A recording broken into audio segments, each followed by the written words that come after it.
what they want to put into it. All right, we're reconvening in open work session for the May 2nd, 2017 Wicomico County Council. Again, the first item on the agenda under discussion is the fiscal year 18 Community Development Block Grant. Ms. Lori Carter, how are you tonight? Good. I'm well, thank you. Thanks for being here. Thank you, Mr. President and all of the councilmen. I am here today to seek the request to be able to submit on the behalf of the Department of Planning and Zoning for FY18 funding under the Community Development Block Grant. We would like to request $350,000 to continue our housing rehab program. That will involve $260,000 for rehabs, $45,000, for emergency repairs, $10,000 for relocation assistance, and $25,000 for project administration. We also would like to provide assistance to Shore Housing Resource Board in the amount of $10,000. The actual application is due on May the 31st. We will have that actually completed on May the 22nd in case if someone would like to review that. And that's pretty much the summary. We hope to be able to assist a total of 15 households. If we leverage, that will possibly be able to assist at least 25 households total. Are there any questions? Questions from council? It's just our standard package that we Right. normally submit. And I would also like to add that we would need to be scheduled for the public hearing on May the 16th of 2017. Okay. All right, Mrs. Hurley took note of that. Any questions from council Yeah, members? on these grants, and when you go out and you help rehab homes for people, is there anything done to assure that they're not sold right away? Yes. You know, We have in the agreement, they cannot sell for up to 10 years. 10 years. Yes, sir. So it locks them in locks them in, after yes. they accept the. Yes. And now, well, and let me head back. For instance, if something should come up and they would have to, and if they would have to, then what happens is they would have to pay us I see. back up to 75. An unusual circumstance. Yes, it has to be very Okay. unusual circumstance. Okay. Any other questions? Are these for owner-occupied homes? That or- is correct, yes. So an owner isn't allowed to rent it if it's been rehabbed? No. Okay, Strictly for home ownership. thank you. Any other questions? All right, Ms. Carter, we appreciate you coming in. I know we will have it on the schedule for a public hearing and move it forward for you. Thank you. Thank you very much. Thank you. Next item on the agenda is Station 1 volunteer firefighters. I know Mr. Strasburg is here, Chief Morris, and Chief Beach.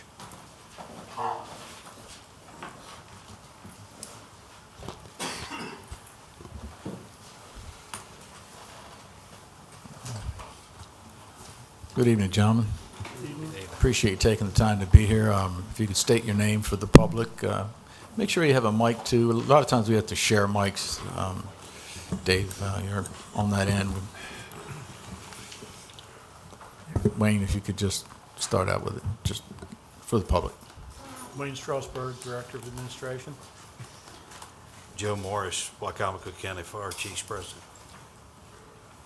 Chief David Beach, Hebron Fire Department, Station 5, Chairman of the Wicomico County Fire Chiefs Radio Committee. Again, we appreciate you being here. And I know, Joe, you prefaced a lot of what you had to say during the public comments. So I guess the purpose in sort of being here tonight is to try to get a good idea on what the reasoning was in your decision as far as making the decision that you would recognize Station 1. Wayne, I guess as far as your role in that is, where we are as far as the perspective of the of the county as a whole. Would you like me to walk you through the next steps? It would be, First. yeah, if you'd like to let it, yeah, certainly, I think that might be helpful. sure. So, as you're aware, the county and the city executed on April the 7th a new fire service agreement. As you know, we've been operating for almost 10 years without a fire service agreement. In that fire service agreement, in paragraph B1, it stipulates that any change in the fire district, in the city's fire district, existing as of the date of execution, have to be approved by the city, by the county, and by the Chiefs Association. So the Chiefs Association have approved a change in Fire District 1. That change, of course, is now subject to appropriation, and it will require an appropriation by the county and a recognition of that change, and it will require an acceptance by the city. As you know, the fire service agreement calls for an annual appropriation to the city based on the most recent calendar year's first call dispatches. So the appropriation for city stations 1, 2, and 16 is $950,000 for fiscal 2018, and that is set. So that appropriation can't be changed without voiding the contract or without voiding the agreement. So any appropriation for the proposed new district would be incremental to the proposed 2018 budget, and you've just heard Executive Culver offer that he will make, he will put forward that amendment. The amendment would basically increase the budget by about $408,000. If you look at the funding for the 11 stations that's embedded in the budget, and you know that we increased the appropriation or the proposed appropriation to the 11 volunteer stations by $45,000 each for enhanced ambulance service. So if you take all the appropriations that we make to the 11 companies and divide it by 11 companies, it comes out to about $408,000. So you're looking at an incremental $408,000 if you are not including the $300,000 that we set aside for the airport. And the manner in which we arrived at the $300,000 for the airport was we have a fairly good understanding of what a turnkey operation would cost at the airport. Our airport director, Dawn Veach, has a lot of experience in that area and has a fairly good estimate of what it would cost on a monthly basis. As you know, or I think you know, the Piedmont agreement expires in November, so we've essentially prorated what we think it would cost us for November through the end of the fiscal year, assuming that we don't negotiate a landing fee structure with Piedmont Airlines, because the original agreement years ago by which Piedmont agreed to have their mechanics serve as the airport fire and rescue team was that the airport, the county, would waive landing fees. We haven't had that negotiation or that discussion with Piedmont yet. We would anticipate doing that rather soon. And that's about as much as I can tell you right now. I think I provided you with quite a bit of background data. You've got the Fire Service District 1 map. We had David Church with GIS map out the fire service calls and the EMS calls, the first dispatch, first call dispatches, and we map those out, so you can pretty graphically see where the dispersion of the calls are. Well, now that it's been stated that there will be an amended budget to whatever extent that's going to occur, I guess that brings up the question as to exactly what are the specifics for this volunteer station? Is this volunteer station going to be positioned at the airport? These are the issues that We're going to have that discussion. Right, but I mean, if the funding is being committed, I mean, that's an integral part of that. Where, is it going to be at the airport? If it's not going to be at the airport, where is it going to be? Are these the maps that you're referring to over here? I guess the question that I have is, where will this station be, and how will any agreement be made between what we have now in the fire service agreement with the city of Salisbury as to the territory being covered, and how much of that is going to be mutual aid, how much of that is going to be per call basis, in what areas? It was mentioned earlier, I think, Joe, you talked about Parkside. If Parkside were to catch on fire, is that immediately a mutual aid? Is that a per call basis? Because that's the budget. Well, let me walk back a little bit. None of the fire chiefs involved in this discussion over the past several months has ever indicated that they would not engage in mutual aid with the other fire stations. So and I'll let the professionals address that. Mutual aid is not something that is funded directly through our budget. Mutual aid is something that these stations provide to one another, and they cover those costs within their operating budgets. So mutual aid is a separate and distinct discussion. The real discussion will be who responds to first call in District 1, and the boundary, I believe it was set, Joe, you can correct me if I'm wrong, but the boundary that was established by the Chiefs Association last week was that the new proposed district would include, out of Station 1, the bypass eastward. So inside the bypass would continue to be first call for city Station 1. And that's the reason that I had the GIS department map those first calls for you so that you could get an idea of what the first call dispersion is. There's one map for fire, there's another map for EMS. Is that the territory? Is that correct? Is that what? No, that's not, that is what they came, the city and Bob Culver came to an agreement on. Okay. That's what we're having issues with at this time. Okay. What we voted to do, and this is the motion verbatim, is if facts and specifics are not mutually agreed upon by July the 1st, was to turn Station 1's existing, Company Number 1's existing county territory over to them. That's what we agreed to do. Here are some of the issues.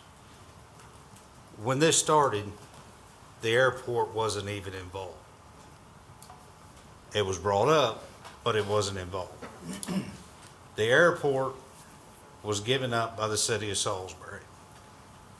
Parsonsburg Fire Department graciously, and a lot of people thought that they bit off more than they could chew, took over responsibility for the airport. And Who would that? that's Chief Eric Tyler. Now, I say, who thought they would have bit off more than they could chew? I mean, was that an opinion of the Chiefs Association? No, it was opinion of a lot of people at the time. Chiefs Association? No, it wasn't the Chiefs Association. Okay. The Chiefs So Association. just members of the actually, fire community? yes. Okay. Let's be sure Okay. that we're not confusing ARF with first response Yeah, okay. at the airport. But ARF that's- is completely different Exactly. thing. And that was our understanding, Right. okay? It was the understanding that we needed to hire ARF people at the airport, and Parsonsburg Fire Department takes care of that district. Now, if Parsonsburg Fire Company and the county executive come to some kind of agreement through the Chiefs Association, then that's fine. But as far as the Chiefs Association is concerned, that's Parsonsburg's fire district. The other things that came up during the discussion, we were told it was the bypass and out from the bypass. And and Bob was corrected, because he was at this meeting, by Salisbury's representative, and he said, no, it's not the bypass. And within that, outside the bypass, there was an incident with a contract at Shorebird Stadium 2 days after this supposed agreement was reached. Shorebird Stadium's outside the bypass. So then we asked for specifics. This was at the first meeting. We asked for specifics. We needed specifics. You can't, and it goes back with the city. I mean, nobody expects City Station 1 to sit there and not respond if somebody's hurt over at Parkside High School. That's ridiculous. Or if some, the Civic Center. I mean, it's huge. It has taken every fire station in the county and then some to take care of that. So, I mean, that's just, for that to come up, yeah, it's a point, but it's ridiculous to think that the radio committee would even go that route. Now, a lot of people have asked what a radio committee is. There was somebody that explained it on Facebook, didn't do a very good job. The radio committee consists of a representative of each talk group. City of Salisbury, that's Deputy Chief Lee Smith. It was Assistant Chief Corey Pallador, but when he resigned from the City of Salisbury, he gave up that position, and I had to appoint somebody else there because he was no longer in that district. Chief Beach is the chairman. Everybody here knows how long Chief Beach has been the fire chief of Hebron Fire Department. Robin Townsend is on it for the center. He's got 30 years as a fire chief of Fruitland. Billy Waite is on there from Sharptown. Eric Tyler is on there from Parsons. Now, he's kind of new to the Chiefs thing, but he's, Steve White passing away, but he's been a line officer for a while. So there's a lot of experience on this radio committee, and I sit on it just to advise, talk about bylaws, give perspective, and don't vote. They do the vote. What we're trying to differentiate, maybe to try to simplify for you on the decision that you made in recognizing the volunteers. And we appreciate that the volunteers are doing what they do. Don't get me wrong. We just have to make some very, very definite decisions. You understand that the city of Salisbury services Salisbury for the most part. Fruitland has their, and Delmar has their districts as well. And all the other, for the most part, a lot of the other towns have their specific fire departments that address that particular town or municipality.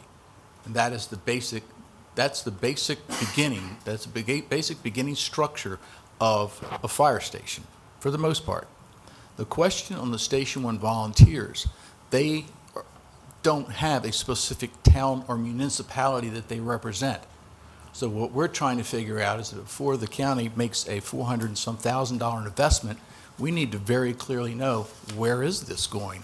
What's this money going towards? And what area is it servicing?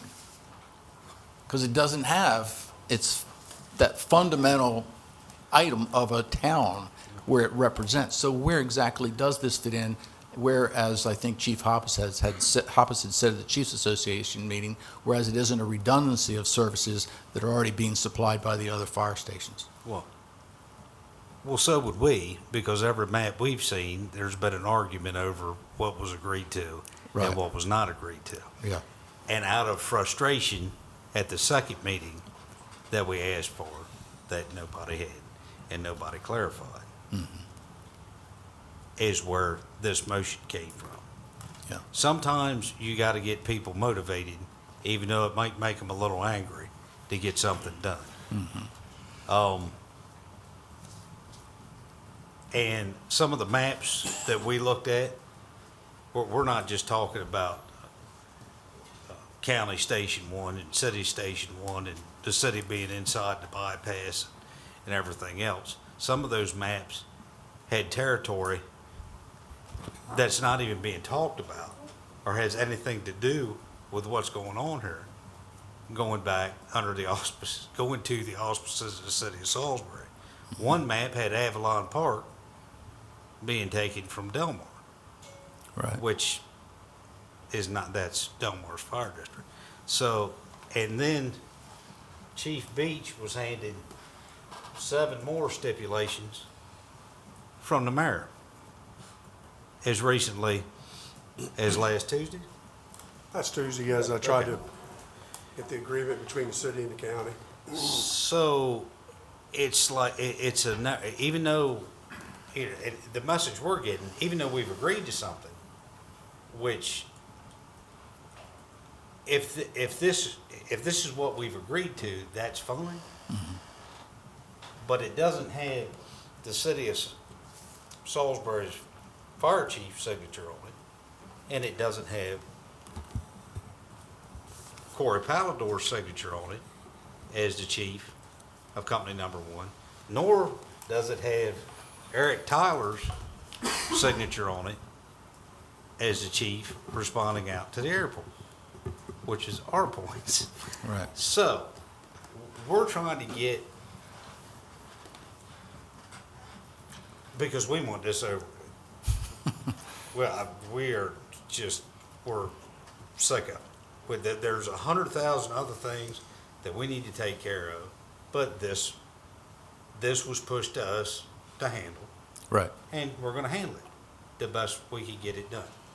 So, Joe, excuse me, are you saying that there's not a map that's agreed on? There's a map that the city, the mayor, and I guess the city council, or just the mayor, I'm not sure. Mayor Day and Bob Calder. But is the Chiefs Association in agreement with that map? No, No, okay.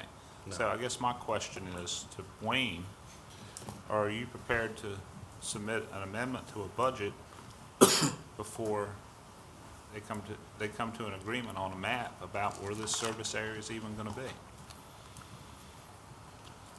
Let me I mean, confer we're on this a talking- little, okay, I'm Wayne, sorry. I mean, we're talking $400,000, but we don't have an agreement on where the service area is even gonna be. Or is the county executive's office proposing that? Well, I think the executive just proffered I that know it's early because he just changed his mind, I understand that, but the executive proffered that he would offer an amendment. What I'm trying to do here is explain the process that still has to be worked through. The city has to agree to a change in the fire service area. There, to my knowledge, correct me if I'm wrong, I believe you said this earlier, anytime there's been a change or a dispute to a fire district, the 2 chiefs have agreed. The two chiefs haven't agreed. Well, there's more than two involved in this, right? Well, Right. in this Yes, dispute. there are. Well, Right. well, now there is, because somebody obviously messed up on the map big time. So, I mean, this was between two chiefs. The issue we're having is the mayor and the county executive have been in this negotiation for city-county agreement. It's our feeling that it should have been two separate things, company number one and the city-county agreement. They are There- two separate things. Okay, well, that's done according to the map, but I'm just saying what they've agreed to give. But our issue is the city council and the mayor have been steering this. And when they say they've agreed to something, and then this man, well, because I was out of town, he gets seven more, well, it came through Bob's office, he gets 7 more stipulations on things that the two chiefs should have sat down and talked about. That's the whole point here. We're trying to get the mayor, the county executive, Corey Palador, the chief of company number one, and Chief Hoppus to sit down and hash something out. Not, well, the mayor said this, or, and I don't mean any disrespect to Bob, or, Bob Culver said that, or, well, Chief Palador told me this, or Chief Hoppus is okay with that. That's what we're getting. Yeah, we got a map. The map's not right. But once you agree to that map, and it's not right, do you think the people that ended up getting, that benefited from it are gonna come back and say, well, maybe that wasn't right? Once it's in stone, it's there. Now, it could change. It could be negotiated. But then this process has to start all over. If I might comment for a few seconds here with the 7 things he's talking about, we were trying to get this service agreement between the city, which the city and county supposedly agreed upon. We were trying to get documentation on what was agreed upon. They signed it, I saw it. Excuse me? They signed it. They signed it, but is it binding? Have you all agreed upon it as a city council, as the county council? I mean, it's only been signed by the two entities of the county executive and the city council, or the mayor. And the mayor. That's correct. Right. So is it binding? It has to come before resolution first, and then the council has to That's approve true. it, right. So, but Just then the way. again, when I come in here to get these to get these documents, to try to resolve what we were trying to understand through the first meeting we had, because people wanted to have signatures to say that these territories were gonna be agreed upon, this wasn't gonna be given away, that Station 6, Station 1 were agreeing upon, then all of a sudden, I get this paper from the administrative assistant, Weston, is that his name? Yes. Weston, and I get one of these, first thing I read is about, let me find it here. Territory reference map, follow bounds or municipal boundary when such areas exist outside of the described area that Bob, Wayne, Julie, and I met, and the map scanned the day of the press conference. Well, I called a 911 center trying to determine what this map is. What is the map? What is the boundaries? They have no idea of what has been done, what these guys have agreed upon. The map, And the map was done, the map attached Hold to on, the man. fire service agreement Dave, go ahead. was the Wayne. existing map. Let him finish for 1 second. There's not been changes. It hasn't there been is changed. changes. There is changes because it has been presented to us that the city of Salisbury has that the county 911 center does not have. And it's etched in a magic marker that has been etched out that takes That's not the territory. map that's attached to the agreement. It's not the one the city has, and that's part of what he's saying here, the agreement. Well- That's one of his requests to be done before he would sign it. Mark, Well, could I step in for a second here? It Yeah. seemed, obviously there's an issue with the territory issue. I mean, the current territory hasn't changed right now. I mean, the territory is what it is. There's not been any changes that the city and the county have agreed on. That's what you're saying, right, Wayne? That's correct. Okay. On July 1st, there's a question of what will be covered by the city and what will be potentially covered by the volunteer Station 1. And that's kind of what we're talking about here Correct. is. And so in your mind, to determine what that district is that the volunteers in Station 1 would potentially cover after July 1st, that's something that the county and the city should mutually agree upon, but have not done so yet. That's correct. Okay. If I can simply read Okay. what is in the fire service agreement dated April the 7th. Paragraph B1, and I think you have it before you. Says the city shall provide fire, rescue, and advanced operations services to the area known and referred to as the Salisbury Fire District. The Salisbury Fire District shall include all of the service areas for each of the department's fire stations, 1, 2, and 16, including all incorporated areas of the city and all areas in the county outside of the corporate city limits, but within the boundaries as established through the Wicomico County Chiefs Association as defined in Appendix B. And Appendix A. Appendix A. And Appendix A was the existing fire service and EMS map at the time. Let me The tell you, Salisbury Fire District may only be amended by the agreement of the county, the city, the Wicomico County Chiefs Association. That agreement has not yet taken place. Okay. That's the issue here today. well, the Wicomico County Chiefs Association didn't sign this document. The Wicomico County Chiefs Association isn't the funding agent for the fire service agreement between the county and the city. The county is. Yeah. Right, but you're saying that the boundaries are established with the Wicomico County Chiefs Association. I think if they were going to authorize whatever that boundary might be, which is the most important element of this, that they would sign off on that formally in some fashion. I think that's what they're saying, that there's... The fire service agreement has never been signed off by anyone other than the county executive and/or county council at the time, and the mayor and city council.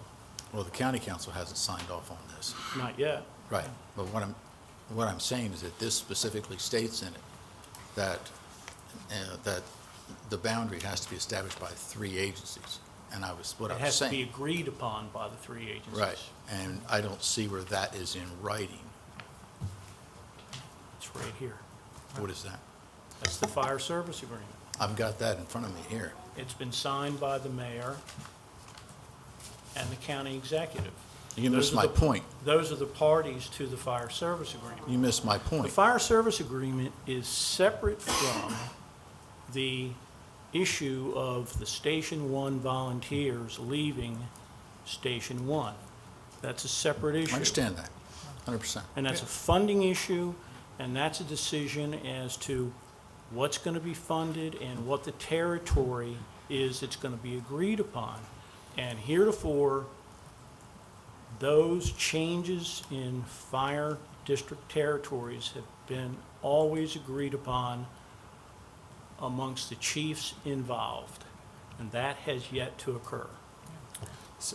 So, Yes, go I ahead. mean, because that's kind of the issue. I mean, there's this, I think, a feeling that, there's a 2-month interim between July 1st, so that if new territory gets established, then that's Right. binding upon the county. Is that your view? I mean, the county, that if the chiefs say that If that's what everyone it is. agrees to it, yeah. But if the city doesn't agree, or the county doesn't agree, it's not And I just the can't chief. speak for the city. Yeah, I mean, I know, but Right. if, it's not just the Chiefs Association decision, it's the city and the county also have to figure out this territory of where the volunteer Station 1 serves and the city serves. Yes. Okay. And do you think that can be done in 2 months before July 1st? I can't answer that Okay, question. all right. Again, we're being asked to approve, $400,000 here, that wasn't in the budget. And that, again, what's the money going for? That's, Right. the details, we're trying to figure out the details here. And, Right. and it, Understood. the Fire Chiefs Association and all that, it seems, you guys made a decision because I think you felt like you were backed into a corner and someone needed to act, it sounds like, and the hopes that the higher ups, the city and the county, would maybe work on this. Is that what you're saying, that you would rather that the city and the county figure out this boundary amicably? What we would like to happen, Yeah. which is kind of the whole underlying issue of this whole thing, is for the mayor, the county executive, Chief Hoppus, and Chief Pallador Yeah. to sit down and work this out. And it can be done in 2 months. Okay. And it can be brought back to us and the details be worked out in 2 months. Okay. The problem is nobody, I can't say nobody, that they've got to come together on this. Okay, what's already happened, it's already happened. I mean, there are some people that are 2 months behind that, think that company number one was recognized Wednesday night. That's not the case. When it went through the county association that night, that's when it was done. Because this, state of Maryland Association already recognized it. Yeah. All they need now is funding and a base of operation. They already have a fire truck, they already have an ambulance. There were some things that needed to be worked out. There's a lot of intricate details. They're in for an experience. But, this is where we're at. And the issue right now is these people need to come together, because our standard operating procedure says if the two chiefs sign off on that district and they come back to us and they're both in agreement and they're happy with it, then everything's done. We work with Dave Shipley and Chris Hopkins, crap. Sorry, Chief. All the intricate detail. I mean, there's a lot of gears. You just don't, poof, we've got a fire station. And there's a lot of stuff that has to happen here. Unfortunately, we feel that we've been put under the gun, and we're doing what we can do with it, and we're trying to do it in a very professional and a very efficient way. Yeah. No, and And we're getting a lot of opposition on something that's already happened. no, So, I feel like we're concentrating a lot on the how and the process of how this can happen, but I haven't heard why this is happening yet. I understand that they left Station 1, but according to Mr. Pallador's first time he was up here, this all began because of an internal dispute within that station. This was never about a lack of service or increasing the safety of the public. So now we're being asked to pay an extra $400 and some thousand to create a territory when there was never a lack of service in the first place. So why are we even contemplating this? well, there Just is, to appease a group of people who want their own territory now? no, and see, that is, appease. That, and I keep hearing that it was 10 people. It wasn't 10 people. They had a corporation meeting. They made a decision that they thought was in the best interest of their corporation. And not of the public. And- That's the issue. Don't, let me finish, please. I've never interrupted you. And the best interest of the public, and in the best interest of them being able to respond and take care of their fire district. Now, if this had been taken care of a year ago, when all this was going on, you and I wouldn't be sitting here looking at each other, nor engaging in a debate over it. So, I'm not gonna put blame or sit here or bash anybody, because that's not the way I operate. We're here to try to resolve and get this company funding. But we're, It's up to you to decide whether you're gonna do that. Okay, their internal problems, The administration is right there. They can answer for that. Chief Palador and company number one can answer for that. And if they'd taken care of it, we wouldn't be here. Right. But everyone's acting that there's now this group that we have to find a place for. well, And why is that? here are the state bylaws of the Maryland Firemen's Association. Okay, they are a fire company. They've been a fire company. All they did was pull out under the auspices of the city of Salisbury. The city of Salisbury, on paper, has 3 fire departments and a career staff. 16, 2, and 1 volunteer corporations, and the career administration and the career staff. This is what was explained to the Maryland Firemen's Association president, because I've talked to him twice. For funding reasons, which is, it's their fire company. They can, I'm not here for that. Company number one, who was chartered in 1986 and established as an incorporated fire company, decided they wanted to pull out the auspices of the city of Salisbury. Their county territory is they're the county executive. That's the county territory, not the mayor. That's who makes the decisions for that county area. So, Did you have a question, John? Mark? I just have. Use your mic if you could. I just have an issue, and I tend to agree with Mr. Holloway. I don't think we're making a whole lot of headway, and I don't think you're making a whole lot of headway. I would suggest that you go ahead and commission an independent commission to go ahead and help you resolve this, rather than try and figure it out and say, we don't want to make anybody angry. Why don't you go ahead and find an independent commission, or let the county and the city help you find an independent commission? Are you afraid that they're going to come up with something that's going to be contrary to what the chief's charter says? no, that's not what we're afraid of. As a matter of fact, are you not afraid of anything? I don't think so. No, we're just here trying to, Resolve it? trying to resolve this issue. And, that, you know, that there was, I'll be perfectly honest with you. The thing that upset the Chiefs Association the most was there was a comment made to that effect before the vote Wednesday night. So some of them said, okay, we're tired of dealing with this because it's the city of Salisbury's problem, not ours, and they had a vote. In an effort to make somebody mad, to make something happen.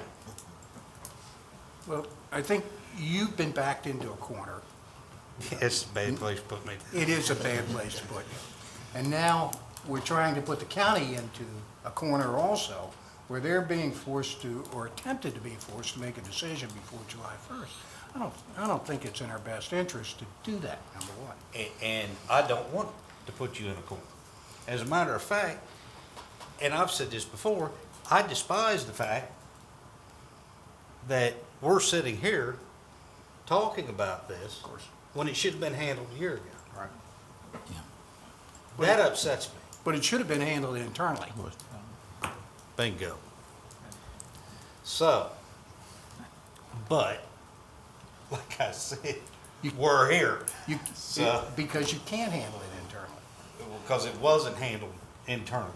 So now it was dropped, well, I can't say dropped in our lap. It was given to us to try to resolve it. Now, I do have a gentleman that is well-respected, is a good friend of mine, who was the international director for the International Association of Fire Chiefs. With my experience, I was the Delaware State Fire Chiefs president at one time. I know a lot of people that could mediate this. However, mediation was refused in the beginning, and that's why we're here. So what we're trying to do is get these people to sit down and straighten this out and come together so that we can move on and handle other things. Because there's a lot of other things we need to handle. Well, and it ultimately comes to us because we have to decide about funding and that sort of thing. And so, you know, I mean, I think that, you know, the mechanics of a budget amendment, I guess we'll have to talk about, and, you know, an offset, hopefully in funding, we can find somewhere in the budget. You know, I'm a little uncomfortable with the level of the budget as it is, and, you know. Turned in a bare bones budget, Mark. Believe you, right? A bare bones $9 million increase. I understand, man. I All understand. all one-time capital spending. Well, so this recurring expense should be offset. Yeah, I'll read you in. I'm with you. But so it seems that the issue of territory is kind of tied to this issue of funding in terms of, you know, that you know, July 1st is our fiscal year, you know, deadline, and, you know, so that, you know, it seems those two issues are really tied together here. Yeah, again, and let me back up a little bit. The airport fire and rescue is, the acronym for it is ARF. You have to have that crew on station anytime passenger flight operations are taking place. It has nothing to do with first response. It has to do with airfield response to any incident that occurs on the airfield with an incoming or departing flight. So that is a separate issue that we have to deal with. And we put $300,000 in the budget because we know that we have to deal with that issue, and we believe that's our best estimate as to how we can deal with that issue. If we're creating an additional territory and an additional station, if you will, I know there are semantics there, but that's an additional appropriation over and above the $300,000. And based on the math, based on the proposal that we put forward for funding the volunteer fire and ambulance service, it comes out to about $408,000 per station. So if we're not going to take that from other stations, which I don't think we would ever propose, then it's an incremental $408,000. If you're creating another fire district, if you will, that would be funded at the same level as the other 11 stations. I heard at one point in time that maybe the perfect way to dovetail all this was to assign the Station 1 volunteers to the airport. That would, in a sense, be their station. And in that being said, that would then create the genesis for their territory. And that has been discussed. So So in other words, what you'd have. and that's why I honestly thought that's why the 300 was being set aside from the Fire Chiefs Association. You'd have a door out to the airfield, and you'd have a door out to the county. And they would have to hire the ARF people to be there 24/7 like we hire Exactly. EMS people now. If you had a substantial enough complement of volunteer firefighters, and you could schedule them to cover the airfield passenger flight operations, that would work. But They're volunteers and they're not gonna wanna be there 24/7 yeah, unless they're you've got paid. to stay on post, you can't leave. Yeah, yeah. You've gotta got have to at stay least 3 on that people. station. You literally have to stay like on the truck. I mean, it's FAA, Well, it gets a little, I had been Interesting. asked by a constituent that's a firefighter mhm. to ask this question, and so I'm gonna ask it. There's two parts of the question. Is there any volunteer firefighters now working out of Station 1? I can't answer that question, Joe. City Station 1? The city Station 1? Fire Chief? Yes. There is, so there is still volunteer firefighters working out of that station? Okay, Yes. all right. The other question I've been asked to ask, and we're going through this motion, and this was done because there were people unhappy by the way they were being treated. Could be rightfully so. I wasn't there, so I don't know. But the question I've been asked to put forth is, what happens next year if somebody from Station 16 or somebody from the Brown Street station, a group, decides they're going to dismiss themselves from that station and want to form their own district? How are we going to handle that? Are we going to go through the same thing we're going through now? Well, that is a very good question, because that, I mean, To me, I hear to- rumblings already to, from to, people. well, you know, that's internal issues, but that to me was our concern. And the other thing that kind of irritated everybody was it had come to us that the mayor had said he did not want company number one inside of the bypass. He wanted them out at the airport, okay? I don't mean any disrespect to the man, never met him. I don't work for him. I don't work for anybody, because I'm here for free. Yeah, I do this because I like doing it, and I've done it for a while. And I'm not here for the volunteers or the career or the little classifications nowadays that we want to put everybody in to make ourselves feel better. I'm here for the betterment of the Eastern Shore Fire Service.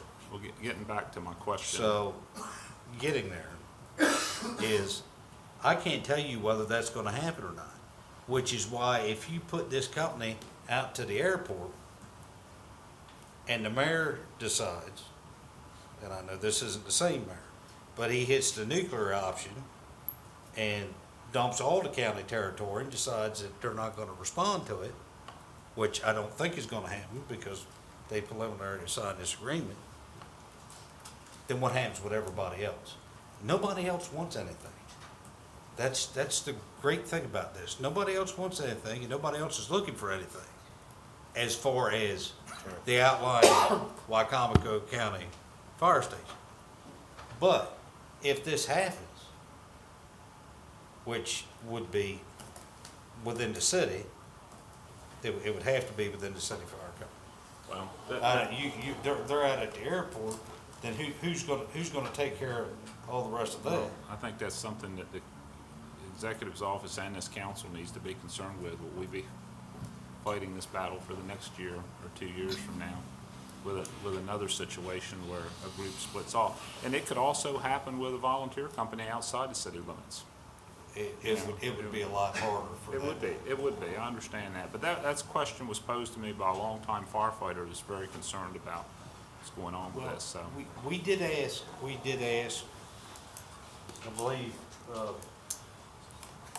Bob had asked, approach Norman Conway, and he did. He did, Okay. yes, sir. And, again, because he handled, the issue with Station 2 years ago.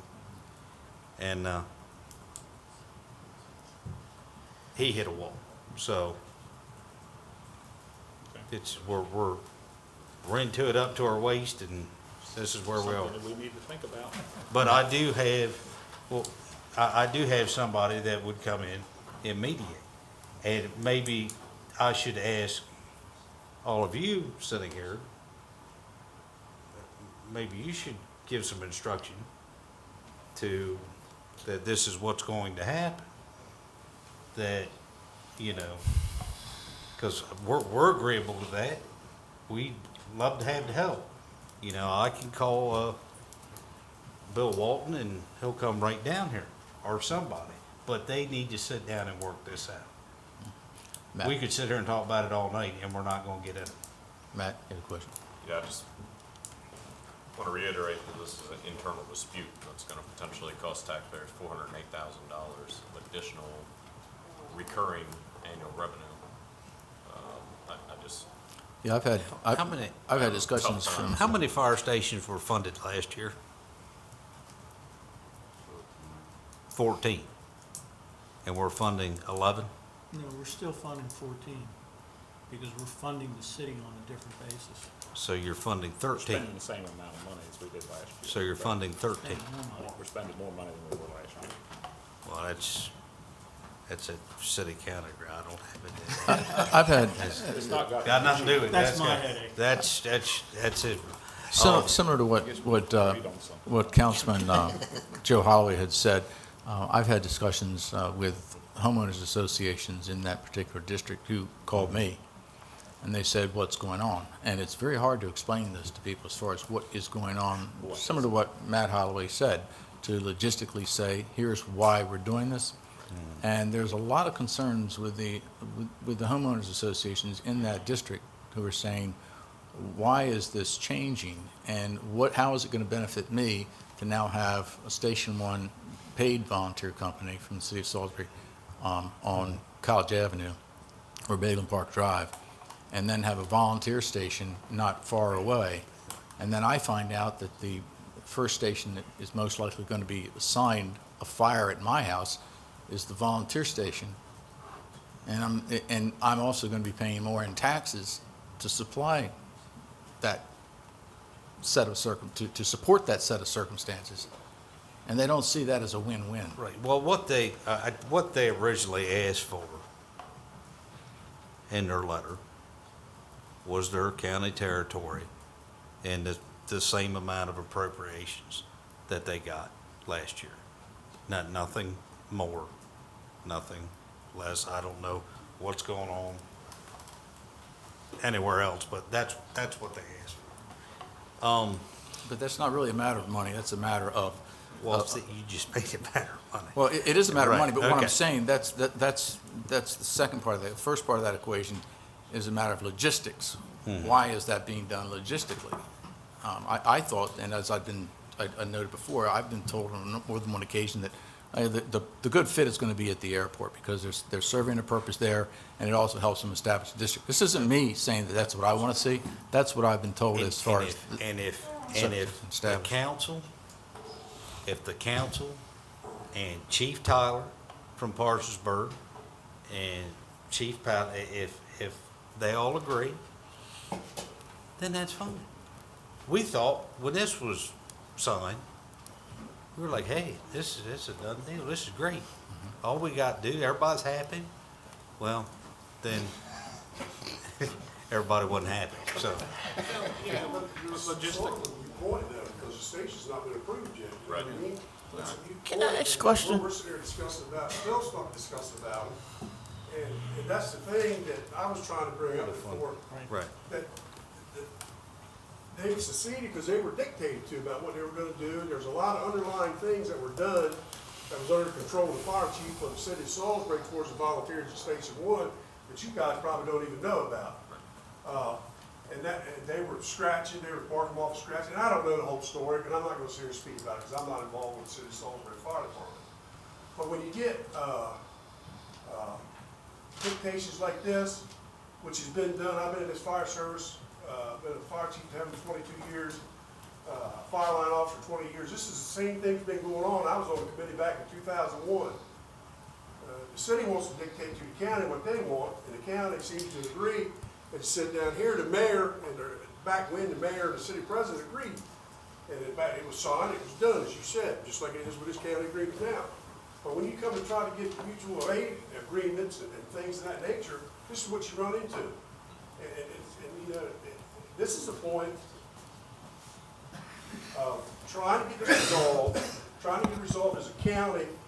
You know, the city has it, the county, and it's spread out, cut all out, all the way apart. As you can draw a map around, most of you know, it's cut up so bad where the city's extended out so far, the county, it's the county, and I'm getting off base here a little bit because, but it is one of the things that need to be done, is the county needs to look at the fire service herself.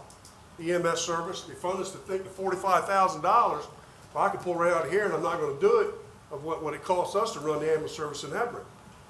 And it sure isn't what the appropriations are, but that's the whole 9 yards about the seceding. Can you?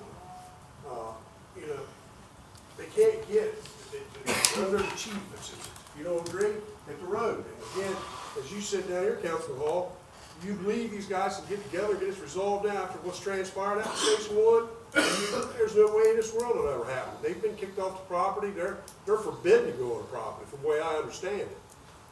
So, you know, that's where it's all concurred. I mean, we've been beating around the bush here. Let's hit the nail right on the head. I'm serious, you know, and I didn't want to get to this point, but we're all looking and you're asking why they're spending the $480,000. Same thing. They're not coming inside east of the bypass.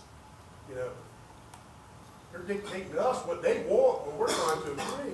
Now, I haven't heard from the chief or the mayor that the city is not going to go east of the bypass. Has that been written It's right here, it somewhere? says they want them to stay east of the bypass. The county, Station One. If they have their own If they have territory. their own- if they have Right, their own but I'm territory. saying as it stands, they don't have a territory right At this now, point, no. and they don't have a station. As it stands right now, Station One is still covering the exact same territory that they were Correct. covering before. That's correct. Okay. And then there's other underlying things that are going on, that again, I'm getting off base here other than that we don't know, and I can sit here and tell you as the fire chief of Hebron, and I believe here for long, that there's something going on underlying, that we're all gonna get smacked in the face, and we're not gonna be ready for it. And then we're gonna have to support ourselves on getting this taken care of for public safety, which should be the priority here. Right. Public safety should be the priority, number one. I agree with these guys, what they're doing now, and this has been going on for years, I can tell you. There's people sit up here that know that. And like I said, you know, the chiefs, and I'm here to speak for all of them, we're tired of every 5 or 6 years that there's an issue that gets dropped in our lap out of the city of Salisbury. I'm not saying the Salisbury Fire Company, I'm saying the city of Salisbury. And the sprawl annexation, you know, everybody's like, well, you can't just take this territory and give it to somebody else.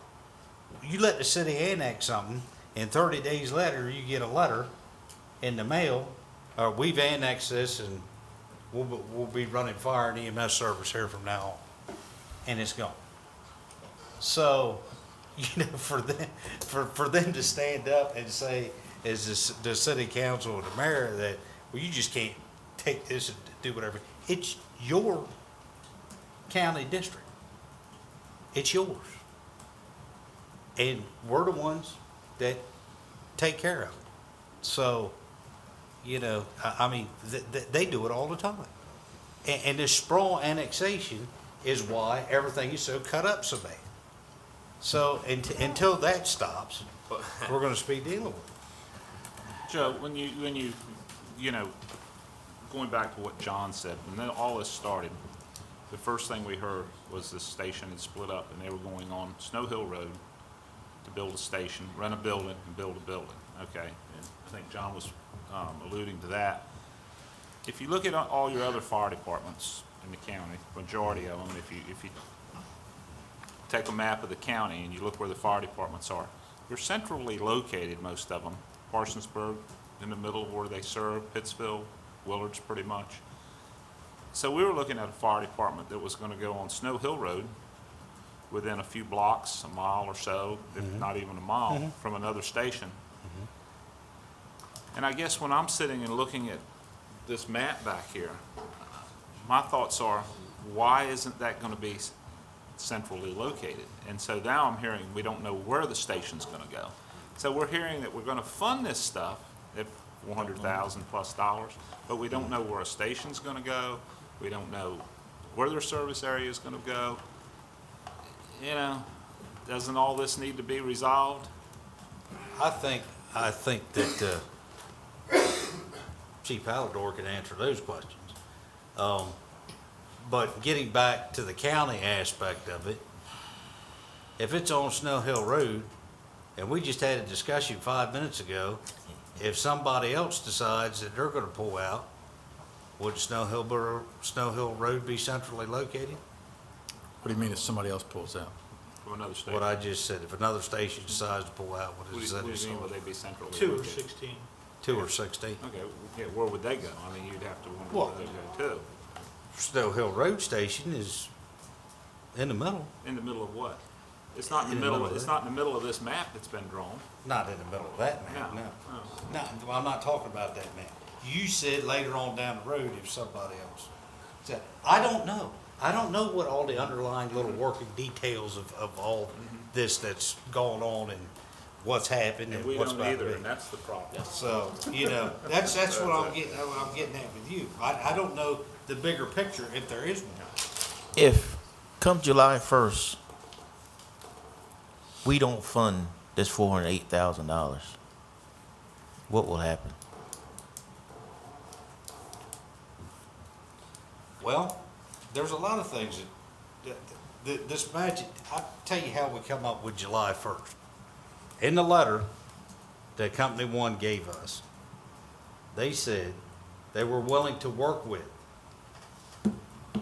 the city of Salisbury up until July the 1st. That night, they were locked out of their station and not allowed to come back in there. So, this company that we're talking about was willing to stay, keep responding, and work with the existing entity that they were under. That's how July 1st came. Now, if we can't get everybody together from July, and I think some of this is being done on purpose, because the longer you drag something out, the more everybody's tired of hearing it.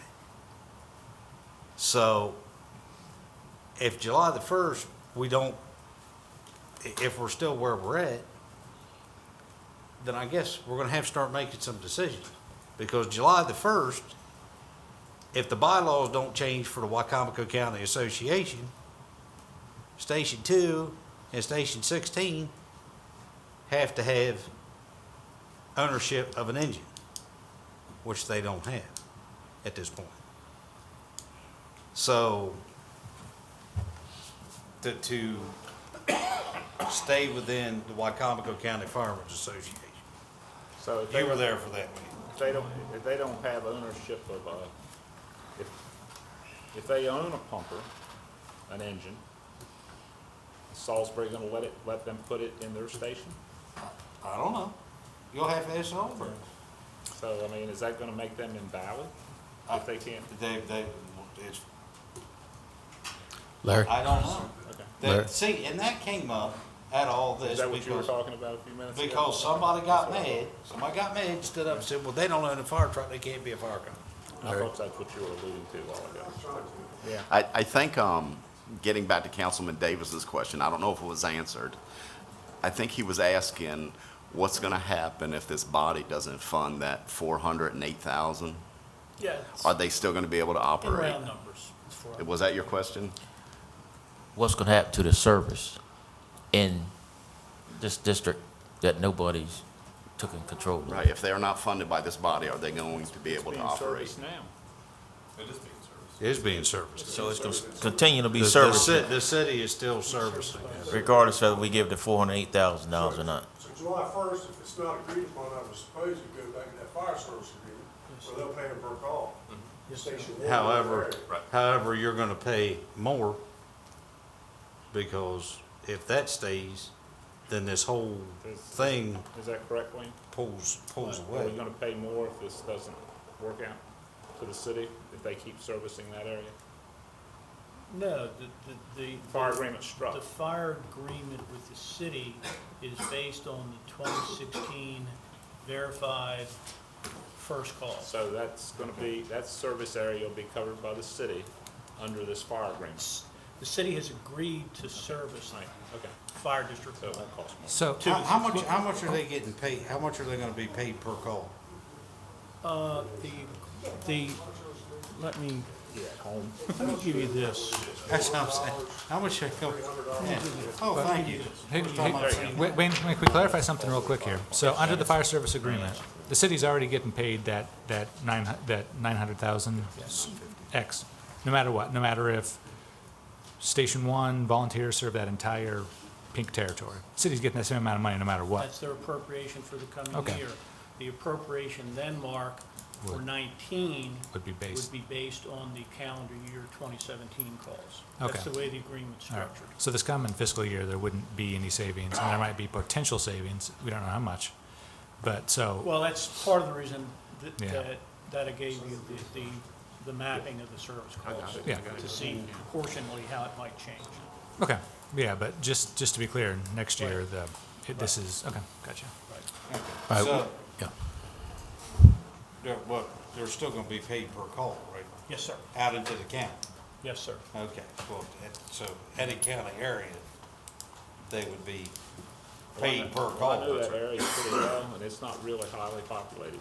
Well, So I'm just saying they'd be there'll paid a per whole heck of a lot of call. calls out there. You can keep All that. right, well, we do need to wrap it up. It doesn't matter if It- it's it a dozen calls or one It- call. Well, it depends on what you would consider more. You would have to pay for the extra calls that they would be running, because that agreement has them outside the bypass. So is that it? All right, we're going to need to wrap it up because we could go on for another couple hours. They need to talk to you about that. I think we do have to have some You can keep that. questions answered, I think, which is more than obvious, and that is, because we're going to have to come to some conclusion on what to do at some point in time. It'd be nice to see a solid business plan as far as what the monies are going to be and what's involved in this station. Of course, that depends on what they anticipate their number of calls might be. I don't know how they can establish a business plan on the number of calls, because as it is right now, we don't have an actually established district or a location. I think we need to find out where the location's going to be. We have to know where the district is going to be in order to move forward with this. Well, we don't fund volunteers based on calls. Well, I understand that. Yeah. No, I'm not talking, I'm talking about, Okay. deciding whether or not we're going to move forward. And But we're funding the city. Chief, Yes. yeah, you're funding the city based on calls. Chief you'll have to refer those questions to Chief Ballador and Company One's administration. I'm just, like I said, I'm here for the entire county, and they just happen to be part of it right now. We So, appreciate you guys coming up. Yeah, Yeah. yeah, The heat Again. you've been through. yeah, we certainly appreciate that. I mean, I'm gonna play your role for a second there, John. Wayne, store my lead. Yes, sir. what's next then? From our, we gotta pass the budget by the beginning of June.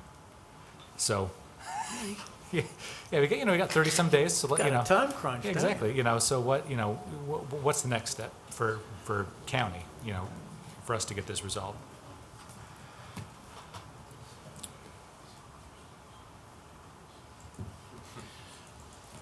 What part of this? Are you talking about The whole thing. Well, no. Yeah, I mean, the- it's a serious question. Yeah. Are you talking about the funding appropriation, or are you talking about settling the issues that Mr. Morris and Mr. Beach have been discussing with us? Obviously, the funding issue is, Right. that concerns the budget, and that's with that deadline, but it seems the territory issue is tied up with the funding issue. So, I guess, we don't, this amendment came from the executive's office, so how do we proceed here with all this stuff? I guess that's what I'm asking you. The questions that are still up in the air are, where is Yeah, this we don't station know. going to be located? What is its district going to be? I don't know where this. And what agreements are going to be made between this fire station and Salisbury as far as mutual aid might be concerned? Where the county comes into play as far as a per-call basis based on the district? That district me also ask- decides. Let me answer each one of those questions. The mutual aid agreements are all negotiated amongst the fire companies. The county doesn't get involved in that, nor do we want to be involved in that. Those are operational issues in which we have absolutely no expertise.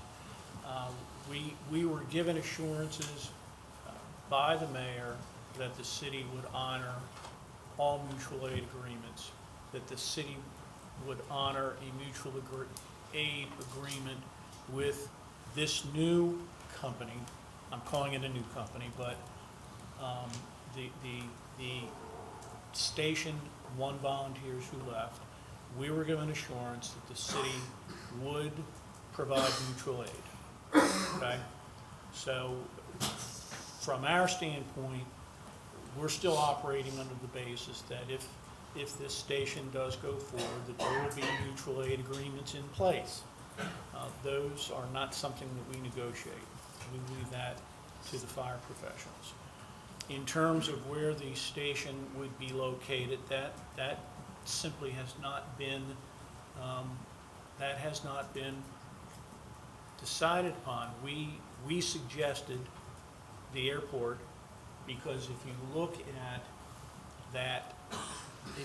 that fire service area, once you get outside the bypass, a station located at the airport would serve two purposes. It could be a base for the ARF operations, and it could be a base for going out into the areas that are east of the bypass. So you might get, probably will get, better logistical response. However, as Chief Morris has already indicated, that impacts Parsonsburg because the airport is Parsonsburg's first call area right now.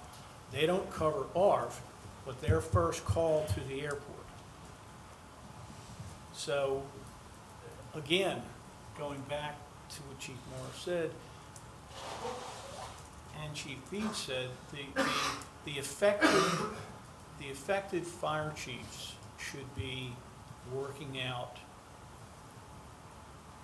those details because they're the people best suited to work out those details. They're the people who provide us that service, and they're the people who can best tell us how to most effectively provide that service. With regard to the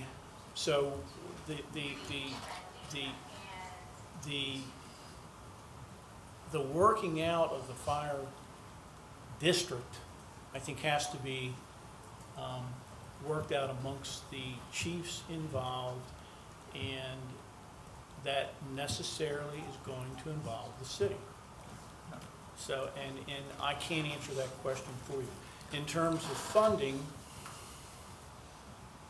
I'll have to go back, we'll have to go back, we'll have to look at the budget that we have put forward and determine how we would propose funding an additional $408,000. And I'll have to do that, and I'll do that as promptly as I can.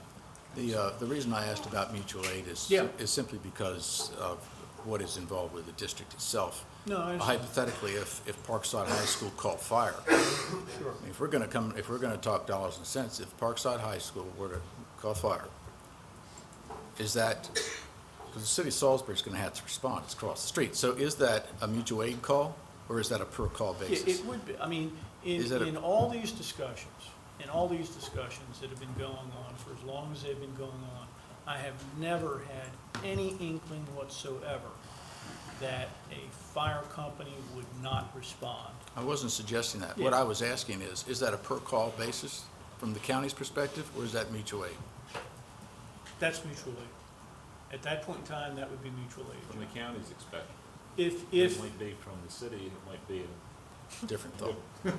If you've established a territory for the new station that includes Parkside High School, okay, then that would be funded through the stipend that we provide to that volunteer company, like all the other volunteer Right, companies. but what you're also sort of saying is that entire district is now going to be mutual aid instead of a per call basis. That's where I see a real hiccup. Well, you're saying if the, and let me understand what your question is. Are you saying that if that entire Fire District 1 was awarded, for lack of any better term, to the new volunteer company, the unincorporated areas of that fire district, that would be covered by the stipend, and the city if the city responded, they would respond through mutual aid. Yeah, that was my question. Yes. Wayne, one quick question. How much more are we paying in the fire agreement than we were last year? Approximately. We're actually You said paying it was about costing this. more. We're paying about the same. You said a while ago it was costing more. You said a while ago it was costing more. When we were talking, you said it was more. If you look at all the appropriations that that were given to the city fire service as a whole last year, it was $965,000. So what's it gonna be In this this year? proposed agreement, it's $950,000. Plus the 300 extra that's. No, there's no 300 no. extra. But there is a 300 that is No, on hold. no, there's not. 300 was for the airport, right? I understand, but The it's, 300 's but it's for a the fire airport. and service for the airport. But you said earlier, when we were talking about the fire service agreement, you said it's costing more. That's what I was questioning you know. No, it You said- isn't costing more. Okay. Well, there's 45,000 more being appropriated each company. Oh, I understand That's for that. the Yeah, volunteers. I understand that. Okay. That's for the I volunteers. was just talking about what we were paying the city. Are we, The negotiation that we had with the city, the 10-year negotiation that we had with the city that we were able to wrap how up, about the stipend that we were, we moved away from, the only stipend that remains county to city in the new agreement is that phased out special Is that operations extra? stipend. is that over top of the 900? No, that's included. That's included. That's included. Okay. So in the coming year, what we've got in the budget is $950,000. Because when you made the decision, when the group collectively made the decision to go to funding on a per-call basis, then stipends are off the table because you're paying per call and you're paying on an agreed-upon rate, less insurance recovery. So that was the whole basis for this new agreement. If we go with the 408,000 and the 300,000, we're talking $700,000 more.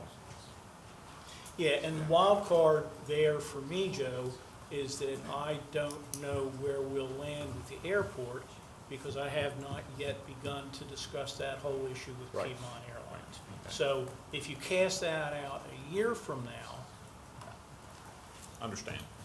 it may not cost anything. Yeah.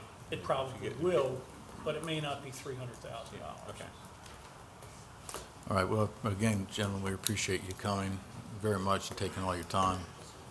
You volunteered enough for that. You didn't necessarily volunteer for this, I know. Thank you. But thanks again. Thank you. Thank you, guys. Yeah.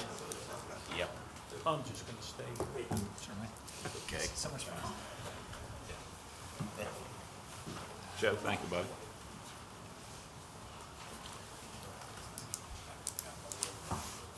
Next, thank you, Joe. Next item we have on the agenda for the work session is reference to the Personnel Manual, Chapter 12, the overtime and compensatory time. Mr. Kalamakis, how are you? Did I? Thanks for your, are you all brought up on fire department stuff? Hey, Jerry. Having lost a home to a fire, we're pretty supportive of our people who volunteer. God bless them. I'm glad they do it.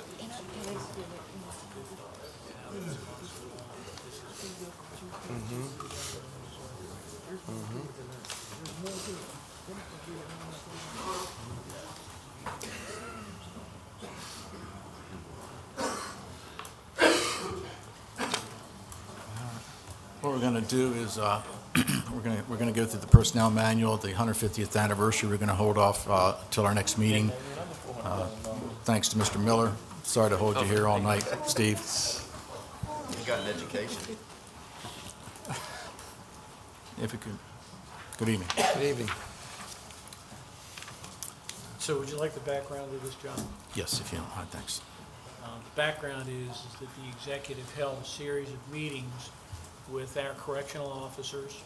I believe you know that nationally, and certainly here in the state, and certainly here on the lower shore, that sourcing and retaining correctional officers is a real issue. Nationally, we're understaffed anywhere from 15 to 20% at any given time. So our interest was talking with our correctional officers to see what things we could do that would improve their working environment, if you will, because I believe you all went and visited the detention center. I think you can understand what a stressful environment that is to work in. And one of the key issues that came out was a request that they be paid overtime once they worked in excess of 40 hours in a week, like most of the rest of the working population in the country. And we took a look at that. We took a look at what the funding impact would be for the budget. We calculated it to be $250,000, and we've embedded that in our budget proposal. Of course, in order to appropriate that, you've got to modify the county personnel manual to stipulate that correctional officers will be paid overtime after 40 hours worked in a work week. So that's Why weren't they paid overtime after 40? There's a provision in the FLSA that allows you to pay overtime after 171 hours in a 28-day pay cycle. Is that 53 hours a week? If you choose to. That the other public safety officials had to fall under? Well, it's 171 It's 171. in a 28-day In a cycle. 28-day cycle. I've always thought they were. And Not paid if fairly. I can add, that was exacerbated by the fact that with our definition of a workday, if they took off any time during that 28-day cycle, holiday, sick leave, annual leave, personal leave, now for every hour that they took an entitlement, you have to add that on to the 171. So they could have over 200 hours before they would make any premium overtime. Right. It's 171 worked, just like it's 40 worked. So if they took off, they wouldn't, it wouldn't Correct. count. Correct. Now, They get paid, but it's a straight But time. start over. Straight time. Yeah. Right. And when you're drafted and you had, you have obligations at home, but now you have to stop. Drafted, Yeah. it's obligatory Yeah. overtime. Yes. Yeah. Mark? Yeah. I have a brother-in-law who's a prison guard in North Carolina, and his shifts are, they're not the standard, 8 hours, 5 days a week. It's 12 hours, 3 days, something along those lines. Is that, and I guess I should ask the tour, but is that how you operate, or how do the shifts operate at our detention center? Is it, is it like that? Is it, non kind of standard shifts? Or- Correct. Okay. It's a 5 and 2, and then a 5 and a 1, and a day on and a day off, and it rotates through cycles, so the days off eventually become weekends. They don't have like every other weekend off, those kind of things. But it's an 8-hour shift, Mark. to answer Okay. your Yeah, but question. it's 8 hours. Okay, so it's not like we're going to have a lot of people who just, kind of accidentally one week, have more than 40 hours, but the next week they're working less. It's, Correct. okay, I just Correct. wanted to make sure that, Right. okay, yeah. Understood. The question I have is, and I don't know how it all works sometimes, but I know that there's differentials that are paid when people work different shifts. Yes. I'm sure that's done a lot in your industry. Yes. Yes. And it's part of the current manual. Okay, is the reason that they established the 171 because they understand that there will be a differential paid anyway, which helps to offset whatever their losses might be on overtime? No, they're Okay. totally different. Okay, does the differential expose us to more expense if you're looking at overtime and differential as well? I mean, would they be paid, I guess they're paid overtime just based on their Yeah. base salary? Correct. Okay. And right now, the manual does stipulate 50 cents an hour, and then if they're on premium overtime, it would be 75 cents an hour. So that would have to That's be. shift differential. Yeah. That's not premium. No, it's- Where We're the lowest shift differential in the state out of 23 counties. We did a survey, well, another county did a survey, and we came up at the bottom. It's pretty obvious, if you've done the studies, if I was someone looking for a job, and I looked at this, I'd say, if I could go to Delaware, I could go to the state of Maryland, pretty much the same training. Why would I want to work here and have to work that many hours before I got overtime? So Correct. I'd be fine with this. Correct. There's a lot of competition for correctional officers right now. The thing that happened in northern Delaware's probably made it even more so. So, Correct. Why did they do the 121? I mean, I understand it was 171, sorry. Why did they establish that? I mean, there had to have been some logic where they said, we're going to do 171. And there had to be some real logic behind that. As Wayne said, it's permissible under the Fair Labor Standards Act that you can do this in law enforcement and corrections. And I believe, I think when the original intent of it many years ago was because they often had like a 30-minute roll call in these agencies, and to allow for shift change and overlap and so forth. So that allowed them to pay up to that amount before they'd be starting on premium time and a half to account for those. Because if you add up in 128 days, if you did 30 minutes a day for each work day, it would add up to 171 hours. So I think it was to pay the, and that's just my assessment of it, having looked at it over 20 years. So, but this is the first agency I've worked with where it was in place when we got here. And it was seen basically as a way, I can tell you from the employee's perspective, it's seen as a way to shortchange them for their work. it was probably a different hiring environment at that time too, when that was put in place. There was probably more people looking for jobs and, so. And there may have been a lot of downtime back then. Yeah, so.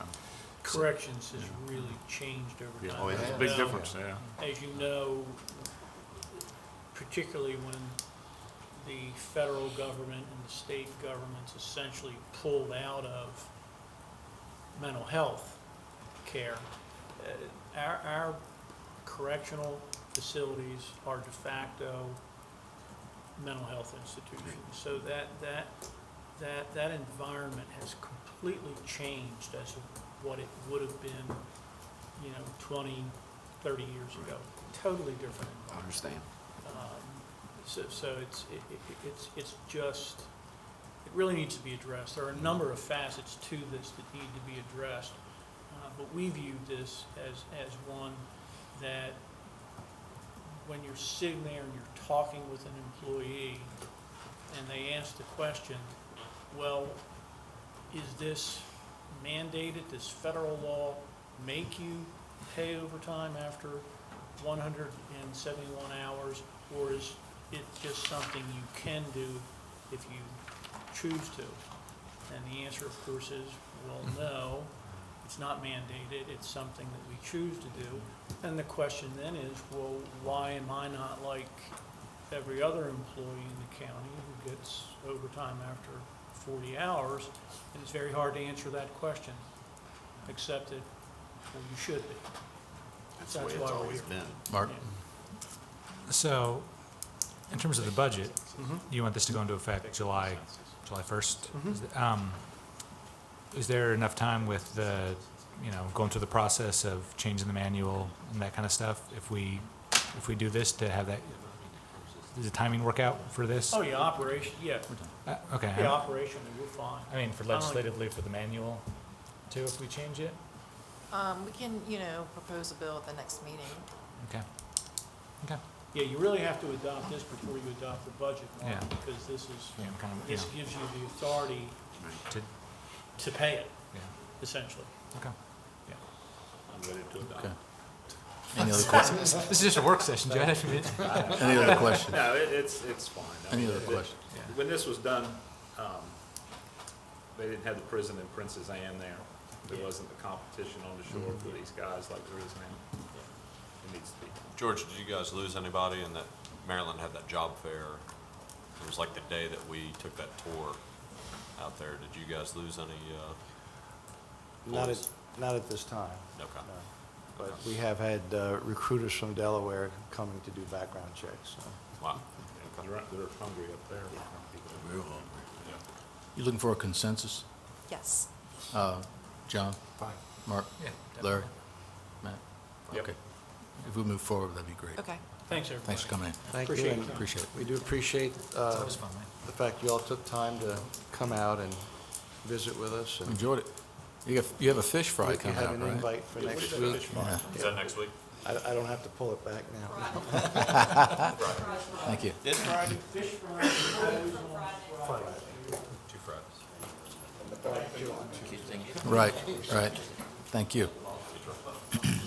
The only other item on the agenda is the eviction process in Wicomico County. I talked to a couple of council members, but not everybody. I wanted to maybe begin the legal work on a resolution just to come to the council. Thank you, guys. It's just a very simple modification to current code where this would keep people's property from being thrown out on the street during an eviction process. It's now in existence in Baltimore City. And initially, we tried to go through Carl Anderton to get them to change the state law. He had their attorneys look at it, and they go, you can do this on a county level. Mike Lewis is in favor of it. Mayor Day is in favor of it. It keeps you from throwing, you can still evict an individual, but you don't throw all their belongings out in the street. Where they can lose it.